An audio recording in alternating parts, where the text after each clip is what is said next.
We are drafting a $555 DraftKings Best Ball Tournament team here on Spike Week. Slow draft. We're going to walk you through every single pick we make today. We're kicking it off with rounds 1 and round 2 of this tournament. We're going to intro the tournament a little bit because it is $1 million to first place. Myself and 3 of my best Spike Week friends here are going to show you how we can win $1 million on DraftKings in this high stakes tournament with rounds 1 and round 2 picks. Now let's do it. 1,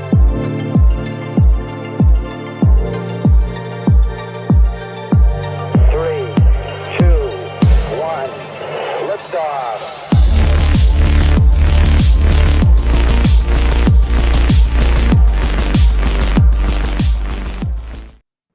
All right, guys, here we are kicking off a $555 draft on DraftKings. For those of you that were not in tune, this is our second in the series of slow drafts that we're doing here, where we're going to dive into hopefully this one's, we're not quite at the turn on this one, so we'll see exactly how it goes. But we did a $500 draft on Underdog where we walked through every single one of our first 2 picks. We were at the turn. We took 2 selections on every single video, so you can get a little behind the scenes and a little certainly behind the scenes into our thought process and lots of strategy discussion. Some of those videos, despite the fact they were only 2 picks, went upwards of an hour or an hour and a half of strategy discussion. So we'll see how that goes with this DraftKings draft. I am, of course, welcoming in 3 of the sharper folks. Rob's not here, so that's why we're going to win this thing, because Rob is not included in this one. But, of course, Silas running the 1s and 2s, Trev and BKirt, and myself. And we are going to walk through every single pick in this draft. We, quick spoiler alert, we are drafting out of the 108, which is literally my least favorite spot to draft from in any single draft slot. But I don't want to give away all the goods. Really quickly, first, we're going to talk about, before I start with these guys, we're going to talk a little bit about this specific tournament format. So $2.6 million, as you see on your screen here, if you're an audio listener, just listen in. $2.6 million total prize pool with, sorry, I got it. Can you zoom just a tiny little smidge? What does that say? 5,200 total entries. Perfect. 5,200 total entries. Obviously, you draft in a 12-team league just like any other, and 2 advance. I kind of like that, actually, as opposed to Underdog's general higher stakes advancement structure is to advance more teams out of every single league, which I don't think that's wrong or anything, but still only advancing 2 out of the league make the advancements thereafter really kind of straightforward. So after round 1, 2 teams, 2 teams out of 12 advance out of round 1. In round 2, only 6 teams and the top 1 advances. And then round 3, 5 teams and the top 1 advances. That leads to a round 4 final in week 17 of 29 total teams out of 5,200. So a 1 in 29 shot, if we can somehow make it to the finals at $1 million, sounds pretty fun to me. But before we hop into our first round pick and then start talking about our second round pick, I just want to go around really quickly and get you guys' takes on just general thoughts about this particular tournament, right? This advancement structure, anything you're thinking about differently or the same, or just overall thoughts about, this specific tournament, with it being really top heavy, right? $1 million to first and a $2.6 million prize pool. Fairly easy, air quotes, easy advancement structure and a small final. And DraftKings, of course, the last draft we did being Underdog, DraftKings scoring and everything being a little bit different. Let's start with BKirt. We'll just run it down the board here. BKirt, what are you thinking about this tournament? I'm pretty excited just to kind of jump in and think about it a little bit differently. I've been playing a lot in the $10 Milly Maker. So that's a 1,400 person final, and it's 212, 112, 112. So it's just a little different, completely different structure. So to me, I feel very fluent in the pockets of DraftKings, kind of different constructions with however you start your team. I don't mind the 108. The first couple rounds can be dicey, but kind of being in the middle helps with some of the fallers and things like that a little bit on DraftKings, because you'll see a little bit more wonky stuff. So overall, that's the big takeaways for me of where my brain's switching from the $10. Perfect. Silas, what do you think? Yeah, so I mean, unlike the Bulldog draft where there were 400 entrants, obviously 5,200. It's not like BBM or the DK Milly where there's hundreds of thousands of entrants. So you don't need the absolute nuts to make it to the finals, which is fantastic, right? You basically just need to get out of your group, and then pretty much anything can happen. I kind of scrolled through the prize payouts. It's 10,000 to 29th. Like pretty much all the money is to first. Like we need to optimize to win in week 17 in this contest, because otherwise you're pretty much drawing in. Yeah, that's a really good point. Sorry, Trev, and then you can go. Is that I didn't mention is while it is an easy advancement structure, and the theoretically, mathematically difficult part is getting out of your 12 team, right? Getting into a 6-man pod and a 5-man pod, or 5 team pod. Sorry, ladies, is a little bit easier than getting out of this, or the same as getting out of this 12-person pod. All the money is going to be decided, not even just in the final. Of course, we want to make it to the final, and that's where the money is. But like really within the top few teams, even of that week 17 final. And so the combination of the fact that it's really small means you don't necessarily have to optimize for it quite like you would in, say, BBM or the DraftKings Milly. But the fact that all of the money is within those top couple spots does add that wrinkle of, like Silas said, we really want to win week 17, right? We want to get there. Of course, we don't want to do anything stupid to sacrifice getting there. But when we get there, we want to win this puppy. Trev, what are you thinking? Yeah, I was going to say it's a good mix between like BBM and the Bulldog we did, because I think the Bulldog was an 8-man final. And in our team, we didn't have a bunch of week 17 correlation. We had playoff correlation mixed in, but it was just not that much week 17. Here, you definitely need more with 30 teams. And I also think that just only the 2 advancing rather than I think 4 in the Bulldog, we kept saying we just need to not mess up. We had a good start. We're like, just don't fuck it up, and then we're good. Here, I think we definitely have to play more aggressively, I'd say, rather than we're like taking the safe picks. And I think on DraftKings, the way that we draft, it's perfect. Like, because you'll see, I mean, as you'll see in the first round, you get some nice followers. You feel pretty good about your teams. And that's a perfect segue into the fact that this filled, we are recording this on a Thursday evening, late afternoon, evening, depending on your time zone. And this filled yesterday, and correct, yesterday or this morning? I filled yesterday. Anyway, yesterday. And we were hoping we would be able to make it to this morning so we could record both of our first 2 picks, which of course we did not. And now Silas has pulled up the draft board. And at the 108, it was a sweat for everyone. The 108, as we said, can be a little bit dicey. And we say that because after what I think we would all agree on as a top 5, maybe a top 6, let's just call it a top 6. Justin Jefferson, Jamar Chase, Christian McCaffrey, Cooper Kupp, Tyreek Hill, and Travis Kelce. It is a pretty wide open tier with the Stephon Diggs and Austin Eckler and AJ Brown, et cetera, et cetera. And so we were sitting in our lovely little Discord having a discussion about putting a queue together on who we would want to take if all of those guys were gone at the 108. We had actually settled on Bijan Robinson, who went at the 111 in this draft. But luckily for us, Tyreek Hill falls. The 107 takes Austin Eckler. We all pretty much immediately agreed upon just snap calling Tyreek Hill at 108. I think you could make a case that Tyreek Hill is the 103 on any site in any format. But it's really between him and Cooper Kupp for me. Right now, I have you can access them in the description of this video in the Spike Week rankings. I believe I have Cooper Kupp 3rd and Tyreek Hill 4th. But honestly, if you flip those, I would not be upset. So getting Tyreek Hill at the 108, especially on a full PPR with 100-yard bonuses, is pretty sick. Does anybody have anything they want to add in terms of Tyreek Hill? Was there any other possible thing you guys wanted to do here? Kind of let the floor open to you guys. No, I think we were all pretty much dead set on Tyreek. I mean, he has, debatably, one of, if not the highest single game upside case, right? Getting him at pick 108 is already going to differentiate us. So we're going to kind of open up unique combos in a 5,200 person contest.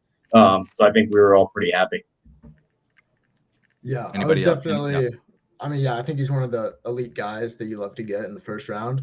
Bijan, I was open to just because a lot of the time in these DK rooms, you'll see running backs just fly off the board. We had Chubb go right there, 2 picks before us, which isn't too crazy, honestly. But a lot of the times it'll just be a drought, which we're fine with. But I was gonna go with the elite anchor and Bijan over guys like Diggs and AJ Brown because you'll just see value fall over and over in these drafts. What do you think, BKirt? Yeah, that would be what I would second. Is we really have the max flexibility here because of how we draft and how we think about wide receivers. We're going to be able to find wide receivers all throughout the draft, where if we want to take a couple of detours for running backs, either a hero or an anchor build, something like that, even dual running backs in like the 3rd and 4th rounds or something, we're going to have that flexibility still at wide receiver all throughout the draft. Yeah, and it is funny, isn't it, that on DraftKings there tends to be values at wide receiver that I can't still really make heads or tails of that with their ADP. Guys like JSN that go much higher on Underdog than they do on DraftKings, and as you guys all alluded to, I think our drafting style suits the ability to detour to an elite running back if we so choose a little bit more than some other people maybe. I'm not saying we'll see how this team turns out, we could fall on our faces, but that's just how it goes with best ball. But I think if Tyreek were not there, I actually felt the most comfortable, despite being much more of a wide receiver bro, if you will, with an anchor Bijan build, or if somebody really wanted to throw Eckler out there, I prefer Bijan to Eckler this season.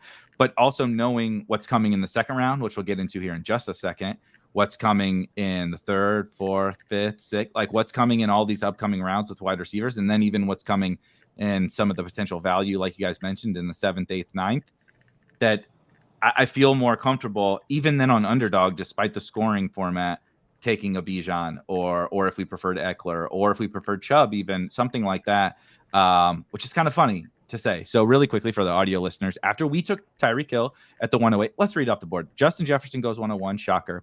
What led us to this? Shout out to Nick or Nicola or whatever Nick. Nicholas Nick, we're B. just gonna Nicholas B. at the 102. Shout out to you. Sorry if you're watching this, but we thank you. Took Jalen Hurts at the 102, which is ultimately probably what led to us getting Tyreek Hill. Jamar Chase goes at the 103, then Christian McCaffrey, Travis Kelce, Cooper Kupp, so pretty standard thereafter. We were sweating on T Funky's pick there at the 107, and he took Austin Eckler over Tyreek Hill, which I don't think is like totally egregious. The Jalen Hurts is probably a little bit egregious, but Eckler, whatever, that's fine. And so we get Tyreek Hill. After us go Stephon Diggs, AJ Brown, Bijan Robinson, CeeDee Lamb, Amon-Ra St. Brown, Devontae Adams, Nick Chubb, and Jalen Waddle. So other than Jalen Hurts and I guess maybe the Austin Eckler pick, nothing really going outside of the norm, but we are now back on the clock. The 17th overall pick here in the second round. Yeah. And now we can pull up the queue. I'll just read off the top couple of guys from the queue, and then I'll start to pass it to you guys to give your thoughts on where you want to go. Garrett Wilson is the highest player on the board ADP wise. Also, I'm not trying to sway you guys, but my highest ranked player here. Not trying to sway you, just not trying to sway you. Saquon Barkley, Patrick Mahomes, Jonathan Taylor, Derrick Henry, Tony Pollard, lots of running backs there after Garrett Wilson, and quarterbacks, right? Josh Allen, Chris Olave, finally with another wide receiver, Devonta Smith, etc. So let's kick off the discussion. What we want to do here in the second round, knowing we have Tyreek Hill. Let's go to the opposite direction. Let's go to Trev first. What are you thinking here in the second round? I mean, it's Garrett Wilson all day for me. I mean, the numbers he put up last year with Zach Wilson, Mike White, and they had the option quarterback at one point for one of the Island games. Yeah. And he was putting up work as a rookie. I think Aaron Rodgers doesn't have to be an MVP again. He doesn't have to be amazing. He just has to be decent. And his competition is Corey Davis and Allen Lazard. Like, he's shown he can perform. Now he's getting an upgrade at quarterback. It's hard to see him have a worse season without injury. I think there are definitely other options you can look at, but for me, it's just Garrett Wilson's the last guy in that second tier of receivers. I think he deserves to be with the other guys like AJ Brown. Silas? Yeah, so I think Garrett Wilson definitely gives us a unique combo with Tyreek Hill and Garrett Wilson. Obviously, they also play in Week 15, which is important in the playoff weeks. The only other guy that's in consideration for me is actually Derrick Henry. He actually led all running backs that was in yards not per what I route was. run. That Yeah. is Hold not what on. I was expecting. I was not. I don't know what I was expecting, but it was not Derrick Henry. I Does thought it this- was going to be a Mahomes take. Does this have something Yeah, to do with see. the El Nino year versus the Houston Texans in Week 17? Is that the take here? No. So, I'll preface this. I teased all of them that I had one argument. I still think Garrett Wilson's probably the pick, but the only other argument is Derrick Henry. So he actually led all running backs in yards per route run. He actually is very good after the catch. They're committed to running the damn football. They're going to be in a lot of low-scoring games, which means he's going to get a lot of volume. Should probably see a lot of high-value touches on a offense that appears to be going for it.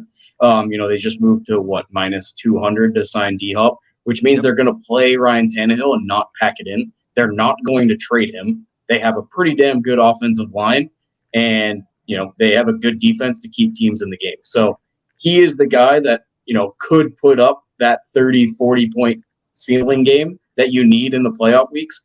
Top it with Tyreek Hill, and there's your $1 million. I'm not going to sit here and say that I would 100% take Derrick Henry over Garrett Wilson, because I think it's very, very close and a lot closer than everybody thinks. But I think it kind of leans towards the unique combo of Tyreek Hill, Garrett Wilson. I personally am a little bit more down on the Jets offense. Aaron Rodgers did not look good last year at all. They're committed to running the football. They might sign Dalvin Cook.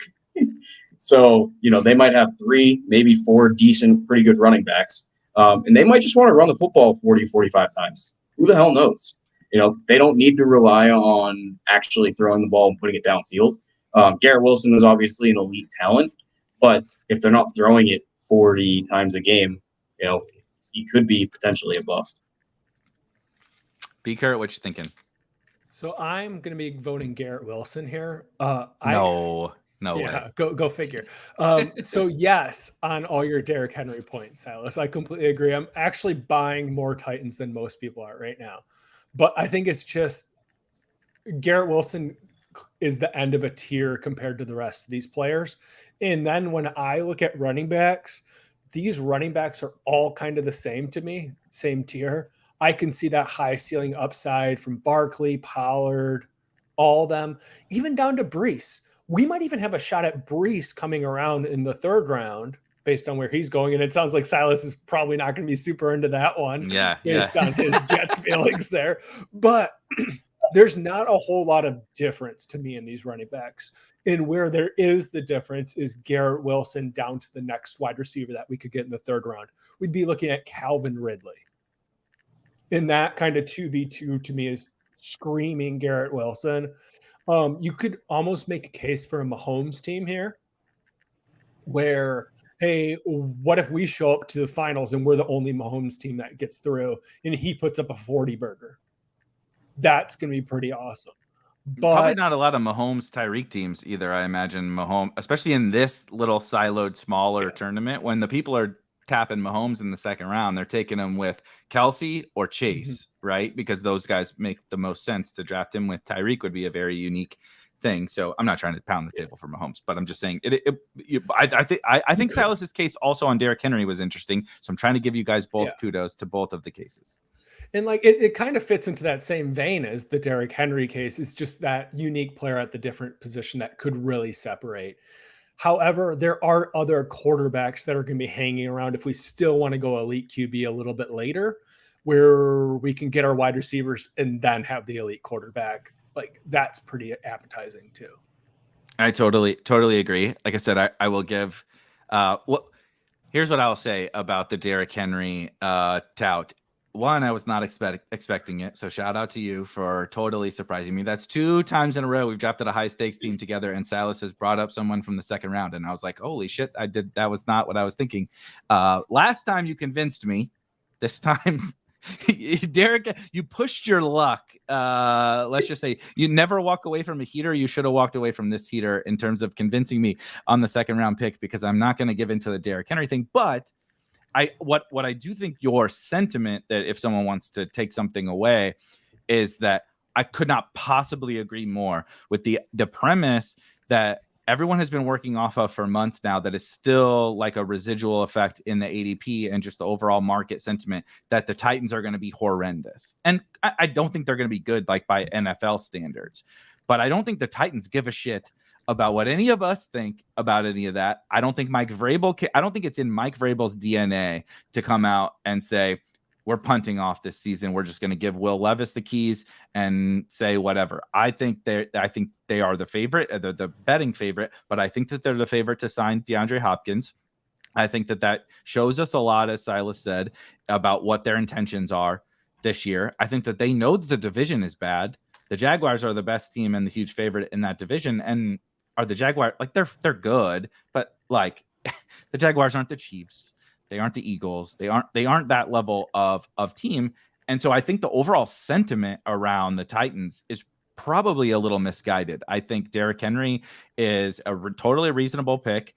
I'm not I haven't got myself to dive really fully in, but it's because of Derrick Henry. It's not because of the Titans. So I think your argument was absolutely spot on. I wanted to make sure we called that out. I also think in this tournament and with DraftKings quarterback pricing, what BKirt said about Mahomes is 100% spot on. And Mahomes on DraftKings, I think it sounds funny, but is like a huge boost for Patrick Mahomes on DraftKings with the 300-yard bonus. He is like as big of a lock as there is on the planet to throw for 300 yards almost every single week. You get to week 17, you throw for 300 yards against, spoiler, the Bengals in the biggest shootout of the week. He's like a lock for that. So there's 15 points. You're just like starting with 15 points from your quarterback. He's probably going to throw for multiple touchdowns. We would get a stack with him later. It definitely makes a ton of sense, especially the smaller the field you get. Ultimately, for me, I just don't think we can pass on Garrett Wilson here. I am much more pro Jets than Silas is, although I totally understand the Aaron Rodgers kind of let's pump the brakes a little bit. But I think the bar to clear for Aaron Rodgers in 2023 in order to make Garrett Wilson a smash is very, very low. I think if he can be last year's Aaron Rodgers and Garrett Wilson is like, Christian Watson was a smash last year. Romeo Doubs was like reasonable, right? Devontae Adams was 2 years ago when Rodgers was still not quite as good, was the best wide receiver in fantasy. I just think that it's kind of a small miss, big win. Again, I mean, most of these guys are. I wouldn't call Derrick Henry, I guess, small miss, big win. He can be a big miss, but Garrett Wilson feels very small miss, big win. And I can't imagine there are that many Tyreek Hill, Garrett Wilson teams in this tournament. And you want to talk about flipping over the cards when you get to week 17 and you're the only team with Tyreek Hill and Garrett Wilson. That feels pretty damn good to me. So that's my case for Garrett Wilson. We can run it back real quick and see if anybody has anything else to add. Trev, back to you. Anything else? The only other guy I'd really consider is Chris Olave. I know you really love the Saints. Just all the dome games, terrible division, and he's got like a really nice playoff schedule. I think they're pretty close. I'm still Wilson over them, but if there are multiple people who have like bias against the Jets and don't think they're going to be great, I'd be open to that. But it's definitely a receiver here for me. I love this tier of guys. It's like they could be the top tier next year. You want to take the guys you're going to move up in the draft, like these young guys who produced early. Like that's who I want to be grabbing right here. Silas. Yeah. So I mean, even in my discussion, I said I think Garrett Wilson is the pick. But I had to think about it a little bit. I do agree that most of these running backs are pretty much the same tier, so it makes sense to grab Garrett Wilson in the unique combo. I'm really actually happy Jalen Waddle is off the board before our pick. It just makes it so much cleaner for us because it would have been a harder decision. Like, let's say Barkley went that pick. Okay, now Wilson or Waddle. Could we get that correlation? I like that Waddle went to a spike weaker, so shout out to them. But stinks for you. We got you blocked on Tua if we want him. That is true. That is true. We It's got going to you come shoved around to the side of the board. So I'm sure you're going to watch this. I'm sorry if that does come, 3 weeks down the road, maybe 2 weeks from now. But I hope you do good. Yes, Maybe we could be the two teams that advance. It is so funny you say that because Tyreek fell to us. I was elated last night, sitting in my basement. It's thunderstorming like a mother, and I'm messaging you guys, and Silas sends us the note that we got Tyreek, and I'm like all happy. My dogs are sprinting laps around me, freaking out as it goes, and then but then we see the board for the second round pick, and that's literally my thought was, oh, Wilson and Waddle both sound good. But I don't want to have that debate. Like I don't know who I prefer. I don't want to have that debate about, do we need to stack both of the elite Miami guys or whatever? So, sometimes you get a gift. And I do think Garrett Wilson ultimately really should be our pick here. I think everyone that brought up alternatives, everything, these are second round picks for a reason, right? These guys are awesome, but I think there's just too many things. You can even see on Silas's screen using the draft hacker from Spike Week that Miami and the Jets play in week 15. If we really wanted to go all the way down to a week 15 tiebreaker, we could say that. But really quickly before we sign off, since this was a little bit shorter one, I want to hear what you guys are thinking in terms of kind of the next time we come on the board.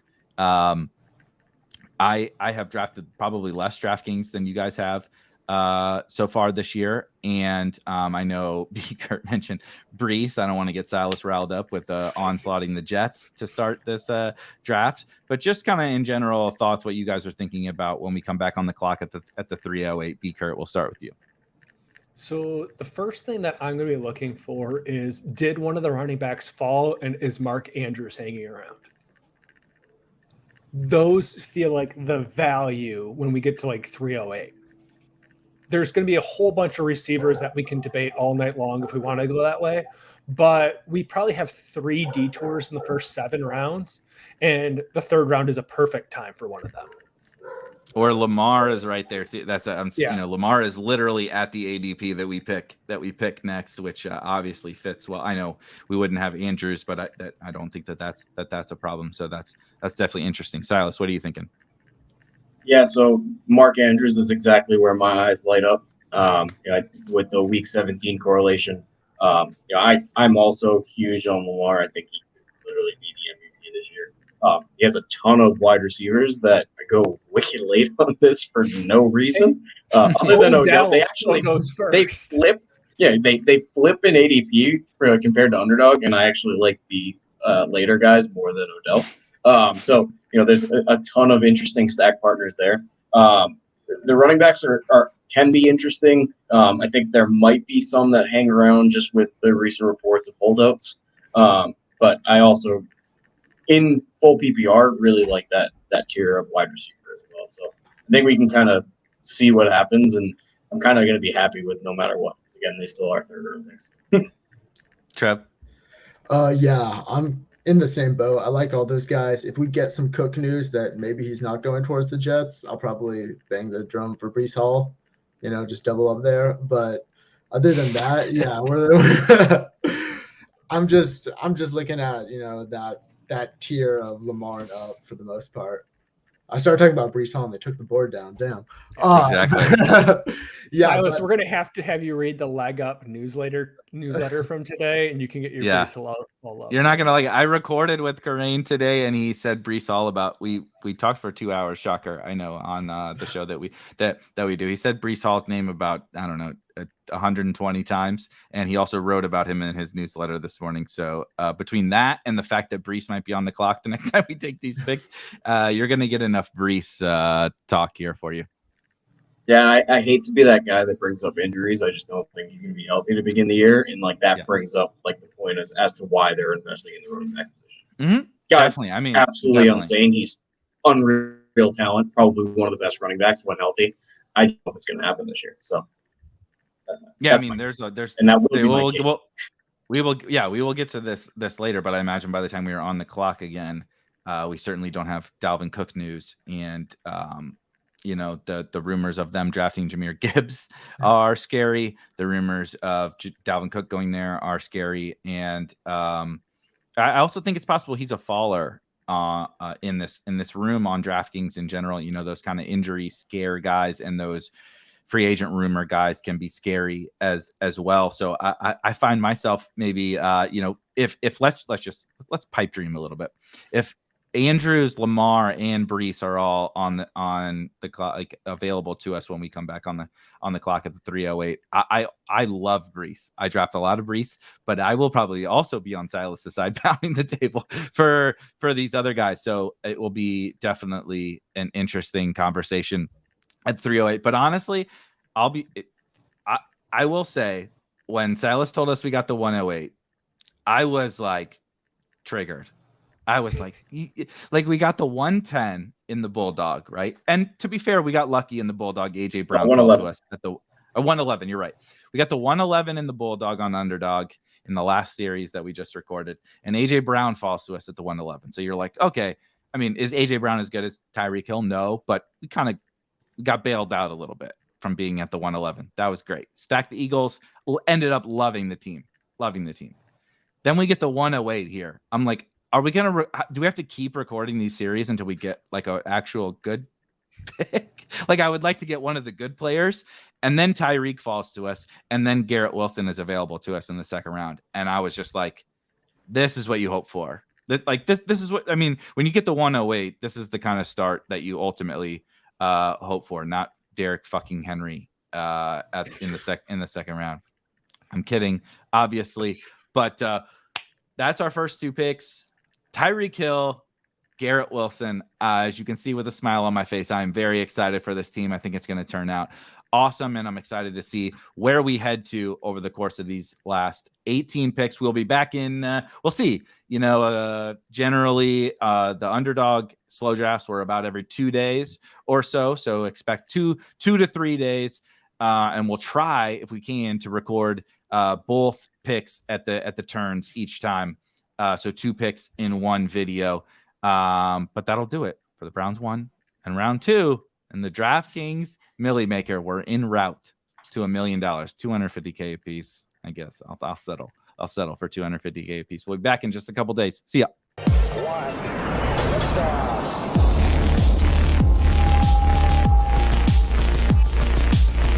Woo! Those were some spicy takes. Want to stay up to date with all of the other spicy takes we're going to have over here at Spike Week? Why don't you press that subscribe button below? You turn notifications on, we draft a team, boom, you know about it. We have another spicy take, boom, you know about it. You can be there. You can draft with us. You want to stay up to date? That's how you do it. All right, we'll catch you later next time here at Spike Week.